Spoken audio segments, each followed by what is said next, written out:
Welcome, everyone. We're so glad you've joined us today for Transformative Parenting from Trauma to Hope. Just wanted to let you know this is a re recording of the webinar. We had some questions in the original webinar that we will address again at the end. And I am Diane from the Trauma Healing Resource Center, and you're going to be hearing from my co director, Melanie, in just a bit. We have a resource available to you. It's called Four Go-To Techniques for Transformative Parents to Lean On. And it encompasses a lot of what we're going to talk about today. And if you access the webinar today through an email link, there is also a link to that PDF in the email. And otherwise, you're going to see some slides popping up throughout that will intersperse through the presentation that will bring these four techniques up. We're going to be telling a lot of stories today because we really believe in the power of stories and their power as a teaching tool as well. So these stories are all real, but we have changed the names in there. And a quick little bit about the Trauma Healing Resource Center. We're super glad that you found us. We have a deep history of working with kids from difficult backgrounds that goes back over 30 years. We've worked with kids of all ages and in a variety of settings. And many of the kids we've worked with for decades have unimaginable trauma in their early childhood and their childhood, having been abandoned in government orphanages in Eastern Europe. We've also supported orphanage workers, foster parents, adoptive parents, and others who work with this population, like psychologists and social workers, teachers. We are both former teachers ourselves, and others who work in nonprofits and NGOs. And we think most importantly, we're adoptive parents ourselves. So not only do we have the professional knowledge, but we have the personal experience. We've lived this ourselves. We each have a young adult son who became part of our families in their early teen years. So today we're going to explore how understanding what trauma does to a child can really change how we parent these kiddos and give us new hope for healing. So I'd like to introduce Mel to you. Thanks, Diane. It's so great to be with you together today. And I think I'm just going to get us started with a story. As Diane talked about, sometimes this is just a really powerful way to explore how we can best help kids that have a trauma background. So I'm going to tell a little bit about a little boy that we're going to call Henry. And as I tell it, I want you to think about what's going on underneath the surface with this kiddo. And we're going to return to his story at the end to untangle it a bit. I'm also going to be sharing some slides that have to do with just some of the impacts of trauma. So as you're listening to some of the stories, you'll be able to see some of the things that our kids are dealing with. So Henry was a kid who spent his early years with a mother who couldn't really take care of him very well. She had a lot of mental health issues herself and some cognitive disabilities. And because of that, she couldn't really protect him. And so he suffered a lot of abuse and also a lot of neglect to the point that he often was hungry. So at the time of our story, he's been adopted by an extended family member. So at least it's somebody that he's known his whole life. But he was also separated from an older sister who had a protective role in his life. So there was some loss there for sure. And the issue that the family is dealing with right now is all around food. Henry does really bizarre things around food. He breaks into the pantry and he'll eat 2 or 3 boxes of cookies all at once. He'll eat an entire pound of chocolate in one sitting. When dinner is just a few minutes late, he has a really big response, a big blow up often. And he wanders around at night looking for anything that he can eat while the rest of the family is sleeping. Now, this, despite having been with this family for over a year and of course, having never missed a meal during that time. So his adoptive mom is super worried that he's not getting the proper nutrition. And she can't trust him roaming around at night with other kids in the house while the adults are all sleeping. So she tries a variety of things. They get stricter and stricter about what he eats at mealtime. They put a lock on his bedroom door. They even sign him up for counseling, but nothing seems to make a difference for little Henry.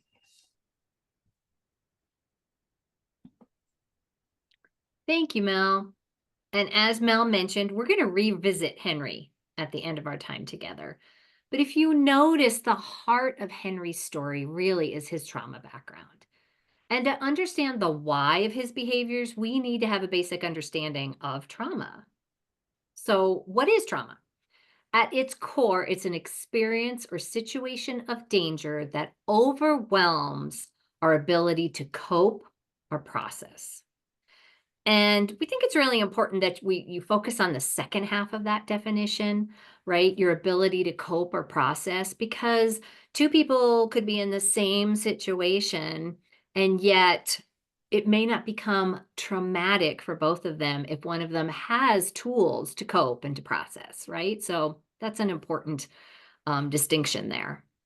Some examples of what could be trauma inducing: war, disaster, natural disaster, violence, a car accident. And then it can be made much more difficult if it's experienced in the context of a relationship. So think of domestic abuse. And then when it's like a caregiver and a child, that child who's going through a key developmental time in their life, and they may be experiencing abuse or neglect at the hands of this caregiver, the effects just compound. And one of the big things we see at this point is the ability to trust. These kiddos just completely lose that. So, two important things to remember when we're talking about trauma: trauma lives in our bodies. It's stored as sensations and emotions and intrusive thoughts and reactions. Um, and it lives, number two, it lives in the present moment. It is not stored in memory. That's actually the goal. Once we are able to process that trauma and work through it and store it in our memory, um, then we don't experience that triggering, right? People who've experienced trauma, you'll hear them talk about, they hear a sound that brings them right back, or a smell, and their body reacts as if it's still in that situation. It's front and center, in the present, in the body. Thanks, Diane. So, what we're going to focus on the rest of our time together is the kind of trauma that Diane explained, but trauma that happens in early childhood. So it's often referred to as complex developmental trauma. And it's the developmental that is super important in understanding the impacts for our kids who had a difficult start in life. It's much more devastating because the trauma itself happens during a really important developmental period.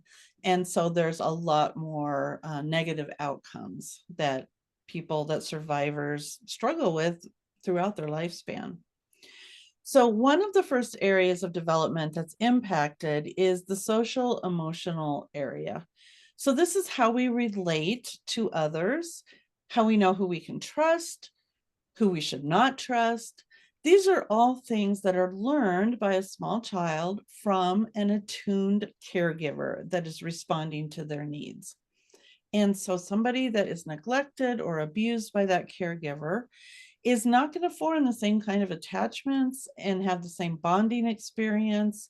And there's just going to be a lot of negative impacts that are going to play out in relationships throughout their lifespan.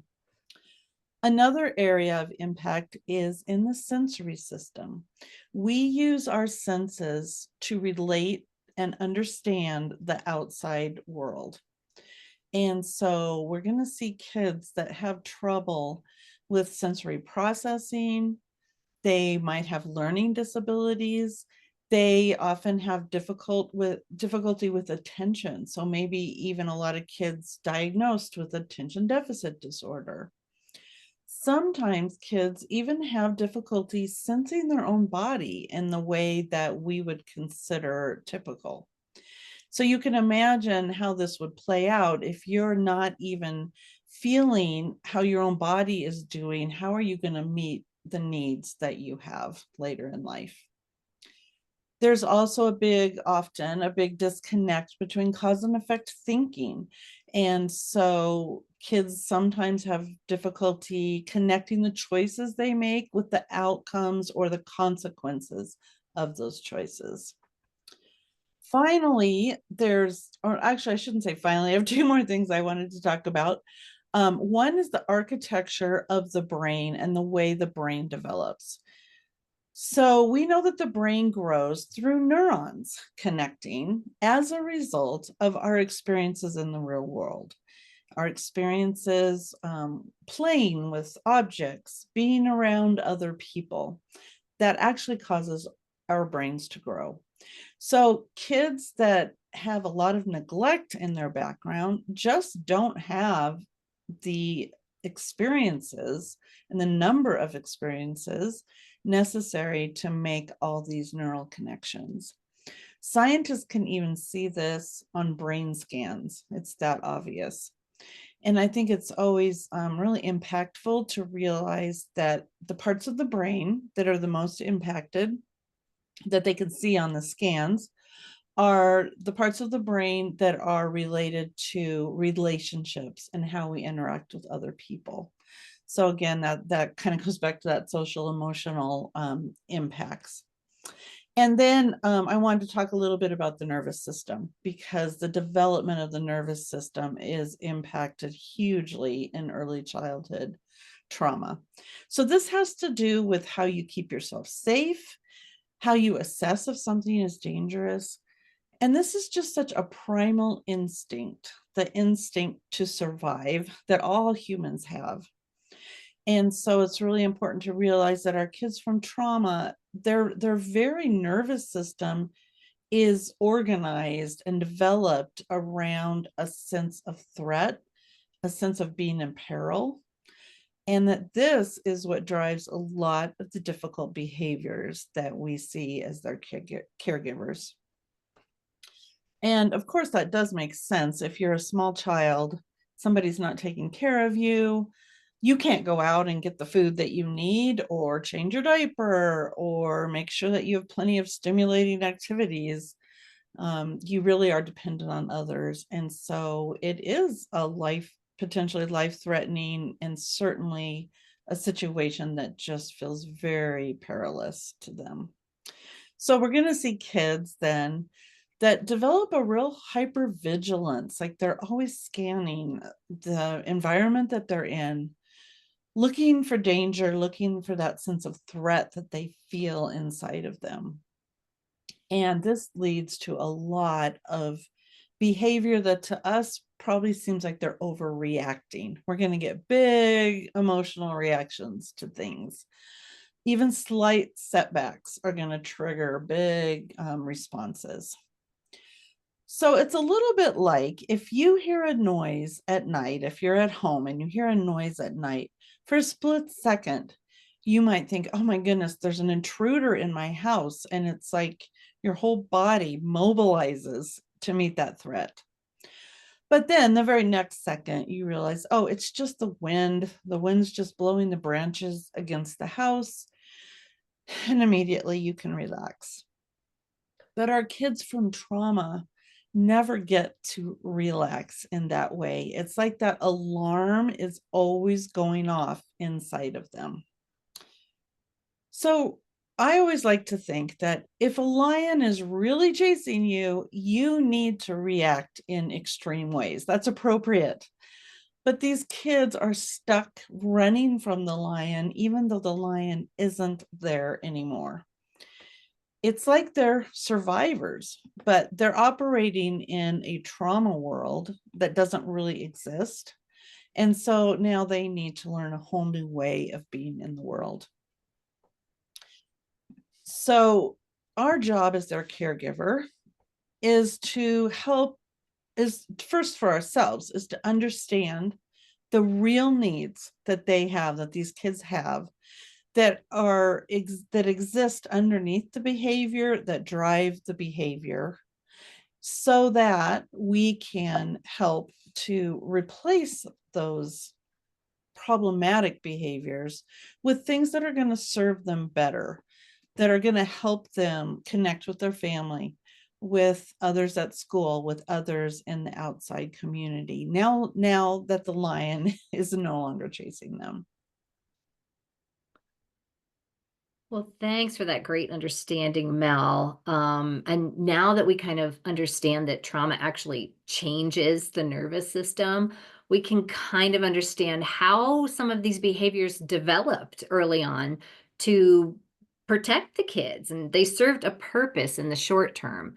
But now, maybe that they're out of that situation of danger and in our families, they just don't work anymore. Um, and one of those behaviors that we often see is this behavior of flight, right? Um, and that could be actually physically running away. It could just be avoidance or a refusal to engage. So I wanted to share a story about Anna, who I have known for almost 25 years now. I met her when she was 9 years old. She was abandoned by her parents into an institution.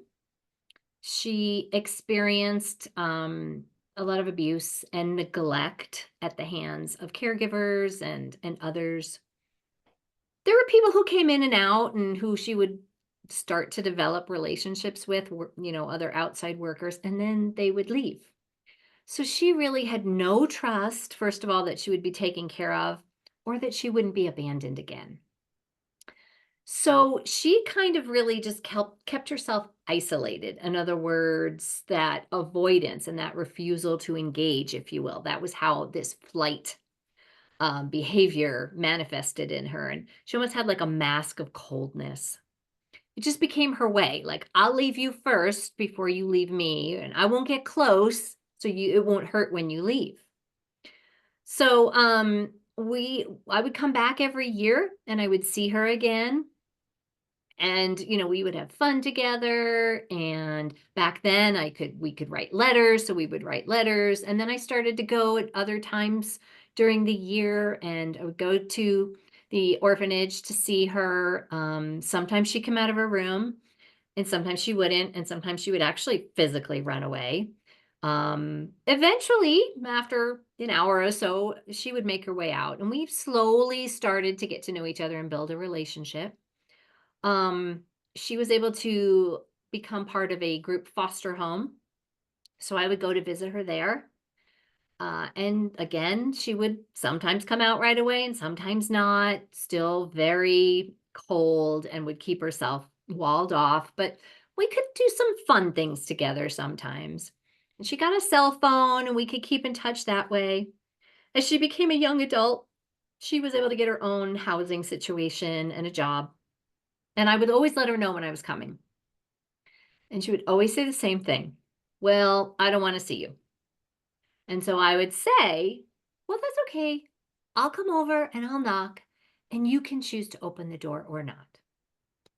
So let's look at what Anna's underlying needs are in this story, right? How do her behaviors express those needs? And how do my reactions attempt to meet those needs? One of the things we see is her need for control and choice. Because if you think about trauma, I mean, it truly is a stripping away of any control that you might have had, any choices that you might have had. So our trauma survivors really, really need some of that. So in my little sentence there, you can choose to open the door or not. I was able to just insert a little bit of choice. Another big underlying need here is felt safety. She needs to know that she is safe. I know I'm safe, but she's got to feel it, right? So that's different. It's different than just safety, that felt safety. And she's never been able to trust because people always leave her or they hurt her. And this coldness, this flight avoidance has kept her safe for so many years. So how do I start to meet her needs of felt safety? Well, we use playfulness and a playful tone to create that sense of felt safety. If you notice, I didn't say, well, I'll come over and knock. You can open the door or not. I kept it light. I'll knock. And you can choose to open the door or not. So that playful tone is super important. I also remained. So, in other words, I kept coming back. I kept the connection going. Um, Even when she was trying to push me away, I just kept myself coming back. Not just physically, but also, emotionally and reaching out to her. This can be really difficult too if you're a foster parent because sometimes these kids are coming in and out of your life. So you've got to get creative. If they're older, maybe they have phones and you can stay connected. Or if you make sure to keep a calendar with their birthdays, you can send a birthday card through their social worker. Again, you got to think of some creative solutions, but it's super important. Anna had another friend who was a long-term volunteer, and she lived there for, I don't know, 3, 4 years maybe, and they developed a really close, good, healthy relationship. I was thrilled with this. And then this worker had to leave and go back to her home country. And she kept in touch. She called, she messaged. When she came to visit, she would always go and see Anna. But she would get the same response, I don't want to see you. I don't want to talk to you. And her response, this volunteer's response was, "Oh, that really hurts me. We've gotten so close and I come and see you and I reach out to you all the time. Why are you doing this? I care about you. You're hurting me." And in the end, their relationship fell apart because she kept pushing her away. And I think the big difference was my understanding of her trauma, which allowed me to not take it personally. This was not about me. It was about her trauma and her needs, basically. And so that allowed me to really be able to keep it lighter and just understand from the lens of her trauma. And just a little addendum to the story, it's probably been just the last 3 years or so, but every time I let her know I'm coming, she doesn't say, "I don't wanna see you anymore."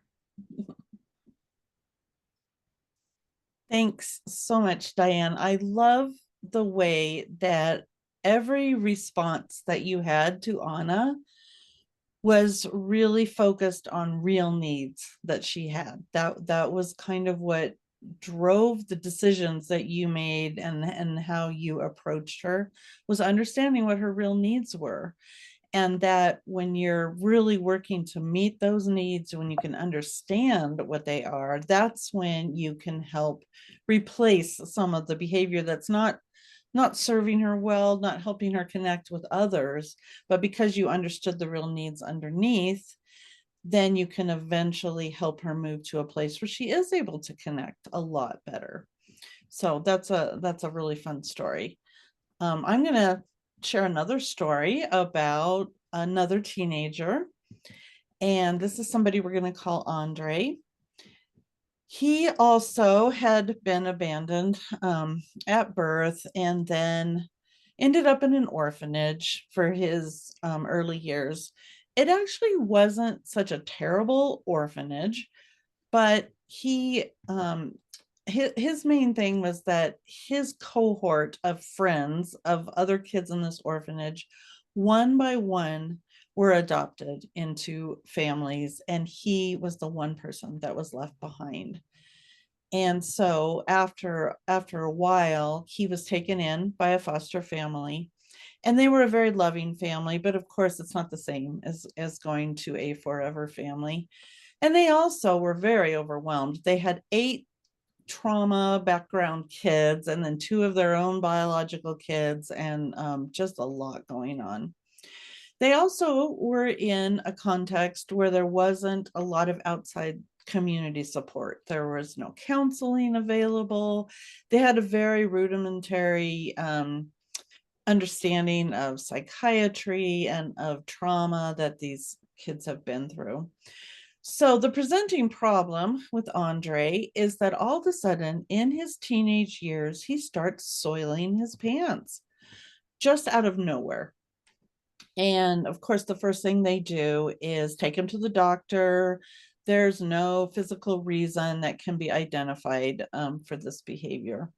So the next step then is to take him to the psychiatric hospital.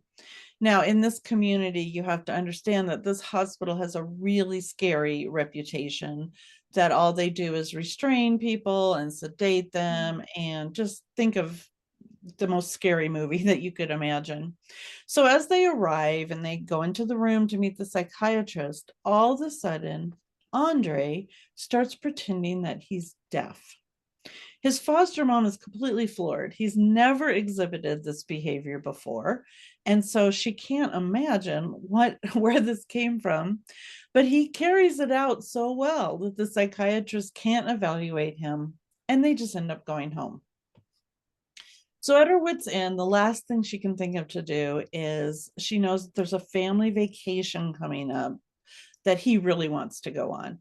And so she threatens him, if you can't get it together, you're not going to be able to go on this vacation with us. Thinking that, wow, he wants to go so bad. I bet this is going to be what motivates him to finally get on top of this. Okay, so we can all understand what a really frustrating situation this family is in, and how confusing it is, and how few resources they feel like they have to deal with it. But remembering that the first thing we need to do is to try to understand where this is coming from, we're going to take just a moment to try to think about what his real needs are. I think it's super interesting, and actually not surprising at all, that he's having some kind of a trauma response resurface during adolescence. If you think about it, teenage years, they're tough for anybody, no matter what your background is. It's a time of identity formation. It's a time of feeling super out of control. We also know it's a time when your brain goes through a rapid growth spurt, very similar to what's going on for toddlers and the way their brains are developing. So here is Andre feeling maybe a lot of feelings that he doesn't understand, feeling out of control. And it's bringing up probably that sense of terror, of abandonment. And we have to remember, this is not just a kind of a vague feeling of, oh, I'm really worried that I might, be left behind again. Like, this is a full-on somatic body experience of sheer terror. And that probably is what is he's like trying to hold at bay as much as he can throughout the day. So if I'm his mom, I'm thinking, okay, how can I help meet some of these needs that he has in a really appropriate way? I know that, first of all, he probably really has a need for attention. He's been abandoned repeatedly. His overarching need is for connection with me. So I might, if I'm his foster mom, really rethink that threat that he's going to be excluded from the family. That might actually make this behavior worse. Probably what he needs is reassurance, is that we're going to always be there for him.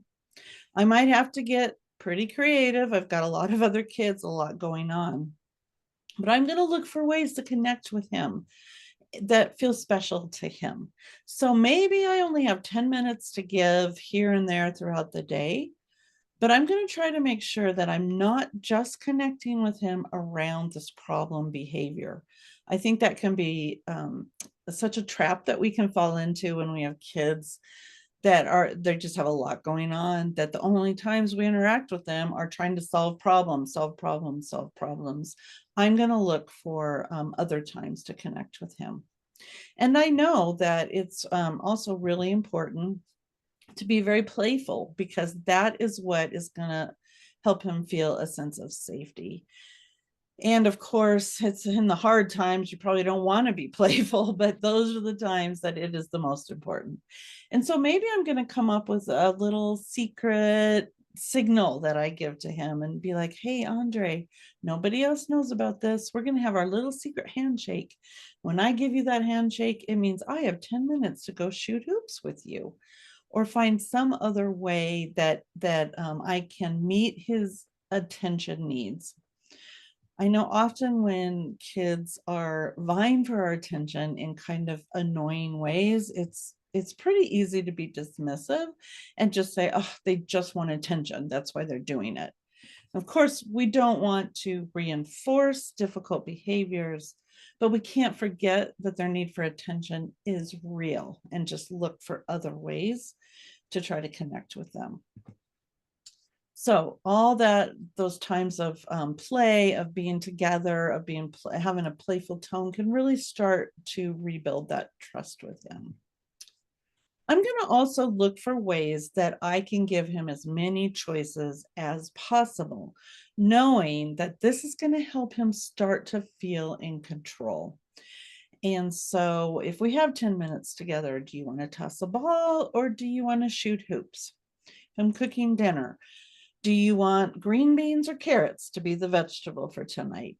I'm going to look for dozens, even hundreds of ways, you literally can't do too many in a day, where I let Andre have tiny little choices, knowing that that way he can feel more in control without having to be manipulative to feel that. I'm also going to look for ways to help him with regulation. So I know that regulation can often be developed, is very closely tied to sensory issues that kids have, and that working the large muscles is one way of helping a kid get more regulation and get on top of some of their sensory issues.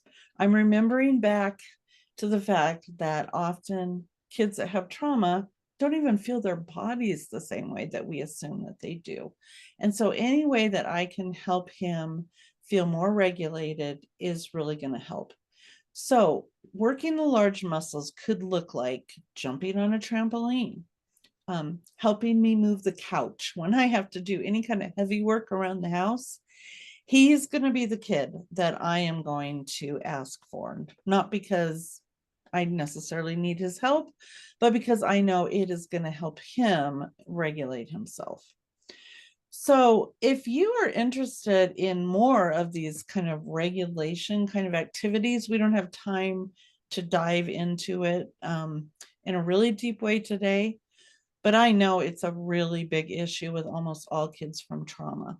So we do have a program that we have developed called Regulation for the Transformative Parent. So look for that resource from us if this is something that you're thinking, oh, I wish you'd spend a little bit more time talking about that. So you might notice that all of these interventions I haven't really addressed the real problem behavior. It's not like they've been targeted toward that behavior. And that's because we're assuming that this behavior comes from real needs that Andre has. And if I can just address those needs in other ways, that he is eventually going to be able to resolve this. This is just going to kind of resolve on its own as he feels more connected with the family, more in control of himself, and more regulated. I did really notice that, Mel, throughout that story. And I just love how your ideas are just things that we just incorporate into our everyday life, and they become, part of our routine. So thank you for that. And then we're going to revisit our friend Henry from the beginning of our time together and his food issues. I think with everything we've learned today, we can start to really identify his true needs. He needs to know he's going to have enough food. He needs to know he's going to be cared for. He needs that felt safety and he needs that attachment. So, how do we respond now that we see his needs through the lens of his trauma? So, I thought we could go through some actual, practical things that we could do in this situation. And there's probably dozens more of other things you can do, but these are just a few. We could provide a basket of food that he's able to keep in his room. And so he doesn't have to go out wandering in the middle of the night looking for food. It's always there. That's going to meet that felt safety need. And you could let him be a part of choosing the food that goes in this basket. And that doesn't mean you throw it wide open and he can fill it with, 15 different kinds of candy. You provide a boundary. You can choose from these foods to as to what you want to put in your basket, but you're introducing that choice, giving him a little bit of control. If he breaks into the pantry again and is taking food and, gorging himself, which could very well happen again. I mean, this is going to take some time. It's important to remember. Really view that through that lens of trauma. So you have that understanding now versus responding in a shaming kind of way. And that right there is going to meet that felt safety need. Do what you can to make mealtime really nurturing because that will, foster attachment and bonding and try to keep it as routine as possible. We've seen how he flips out if it's a few minutes late. So that routine really helps to calm his nervous system. So just do the best you can to keep that very routine. You could involve him in things like the grocery list. If he's old enough, he can help write things out, or he can choose whether you're going to get bananas or apples that week. Um, if he's young, really young, he can draw some pictures alongside you while you're writing out the list. You could involve him in food preparation. And again, that would be age appropriate. But we can see how there's choice woven in there. There's obviously attachment because you're doing it with him. And you're also facilitating some co-regulation right there because you're doing that together with him. If it feels right, you can also bring him along on the shopping trip. And I know this can be a little scary bringing your, highly activated trauma kiddo into the grocery store, which is a situation where we see meltdowns occurring a lot because it's overwhelming. And this little guy already has a very overworked nervous system. So I thought we could highlight one technique called redos, which can be a really great tool to use if you have a trauma kiddo who experiences a lot of meltdowns. So to continue using Henry as an example, let's say it's been like one of those days with between the two of you and it's been a tough one. It's the end of the day, you're trying to get stuff ready for dinner, trying to keep it routine and regular. And he marches into the kitchen and says, "Give me chocolate now." And your immediate response might be, "No, it is too close to dinner. We're not having chocolate now." What happens? Meltdown. Henry goes into meltdown mode. So here's where the redo can come into play. And we can actually use it in two different places in this scenario. So we could introduce the redo as soon as Henry's come in. Um, and we have to kind of be remembering that it's not about us, right? Try to remember that playfulness.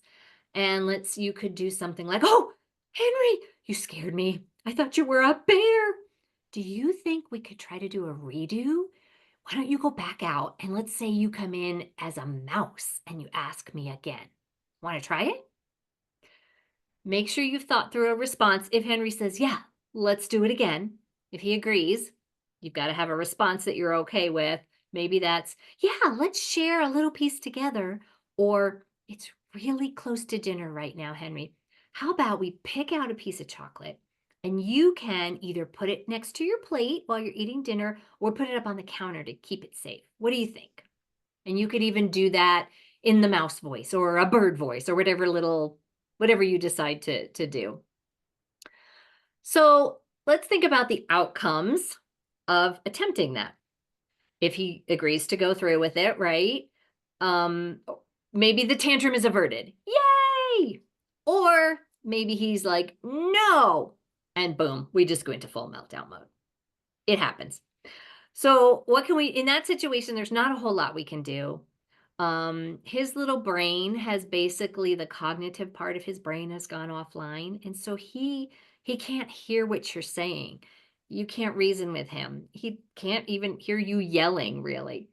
The best thing you can do is just make sure it's safe around him and remain. Just stay close by. Be there when he comes back out. And that's an opportunity for some bonding and some connection. Maybe he'll let you hold him. Maybe you bring him his favorite blanket and stuffy and you can snuggle together for a little bit. And then after you can sense that he has calmed himself down, his nervous system has come back down a little bit. This is the second time when it's a possibility to introduce that redo. And you can say, remember when you got so upset? Could we try that again? And maybe you could be the little mouse again, and we'll see how it goes. And you may think, well, why? Why do it again? We've just gotten through it. But this is a great opportunity for him to practice doing this, to practice being regulated. So you don't want to let that opportunity pass you by. Because these meltdowns occur because our kiddos lack these regulation skills, right? They've often never experienced what we call the development of regulation. So think about a newborn baby. They can't do anything for themselves. They can't feed themselves or change themselves. They're completely other regulated. They're totally reliant upon others. And when they're hungry, that baby's going to cry and you're going to feed that baby. Fast forward a couple of years, you're doing something and your 3-4-year-old comes in, I'm hungry, mommy, can I have a snack? At this point, you can say to that child, let me just put this away and we'll go get a snack. You are other regulating that child. You're allowing them a little bit of time to kind of get regulated, but you're still close by and you're going to go find a snack together. That's what we call co-regulation. And then eventually that child will be able to go get a snack themselves when they're old enough. And they'll say, oh, I'm hungry. I should go and get a snack. They can do steps. They can take those steps without having someone there to hold their hand along the way. So our kiddos from trauma often don't experience that. As babies, they're not taken care of. As young toddlers, they may be expected just to do it themselves. They don't have anybody helping them and teaching them. Regulation really is one of the key outcomes of healing from trauma. And we think that it's so important that we've developed this 3-part course that Mel had alluded to, Regulation for the Transformative Parent. We really hope that you can take advantage of this opportunity. There's so much great stuff in there.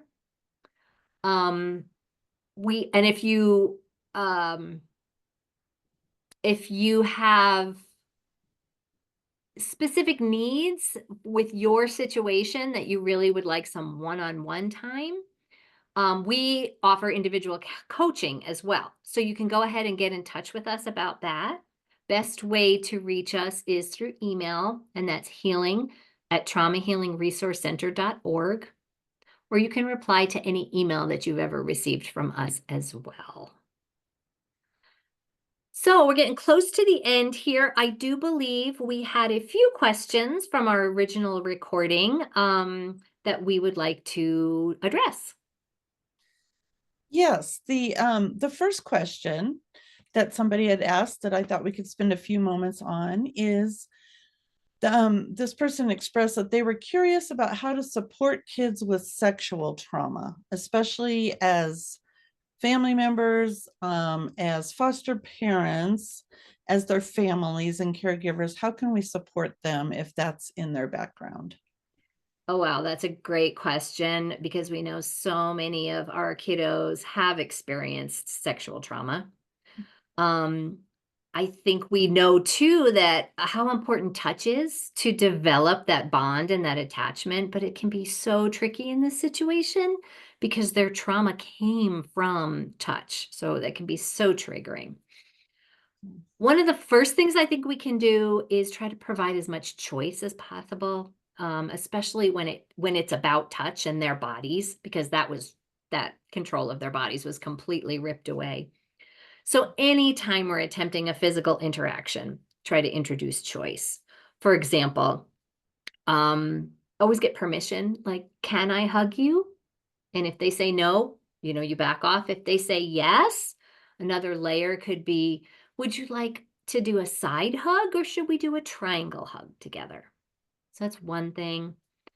I think another really important thing is to really take on the role of advocate for them, especially like with family or extended family. I think about like every family has one of those aunts who just wants to come in and pinch your cheeks and kiss you all over and give you hugs. And well, that might be way too much for this kiddo. So you really got to be the one to set those boundaries for them. Um, stand up for their autonomy. If they don't want that, you be the bulldog and you say, no, that's not okay to do to them right now. They said no and really respect that. So, Thanks. another question we had, Mel, I'm going to throw this one to you. We had a question about people who grow up in a much more strict parenting style where there's really not a lot of discussion with the children. It's more like, do what I say because I said so. Don't question me. How does that work with children from a trauma background?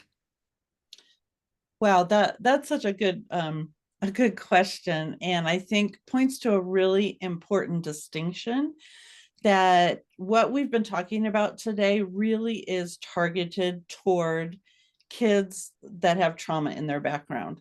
Not that anything that we've said wouldn't work with any kid, I think it could, but I also want to acknowledge that there's all kinds of great ways to be a parent. Some of us have a more permissive style. Some of us find ourselves being much more strict with our kids. And as long as our kids are bonded with us, attached to us, they've been under our loving care for their whole life, there's such a wide variety of parenting that is going to work for those kids and work for your family. But what we have to realize is that when we have kids that come from trauma, we need to narrow. It becomes a lot narrower in terms of what's going to help them heal. And I know in our family, and I've talked to a lot of other families, sometimes we already have a history of having raised kids for a certain number of years. We're feeling pretty confident about, not that we're perfect at all, but that we feel like, I know how to at least be a good enough parent for my kids. I kind of know what I'm doing. And then all of a sudden, a trauma kid comes into our family. Maybe we take on some foster kids, or we have the opportunity to adopt somebody. And all of a sudden, the things that we were so good at before don't seem to work. And of course, we just want to rely on our intuition. Like, it worked for my other kids. Why isn't it working for you? So again, it's kind of realizing that what did work for our other kids and is perfectly fine in a typical family may not be what a kid from trauma needs, because of the way that trauma has changed their brain, their nervous system, their interactions, their ability to trust. And so we might, as parents, have to find ourselves having to adjust a little bit and just acknowledge that. And it may not be kind of all of a sudden what comes naturally to us, but if we think about what the real needs are of our kids from trauma, then we're going to be able to make those adjustments.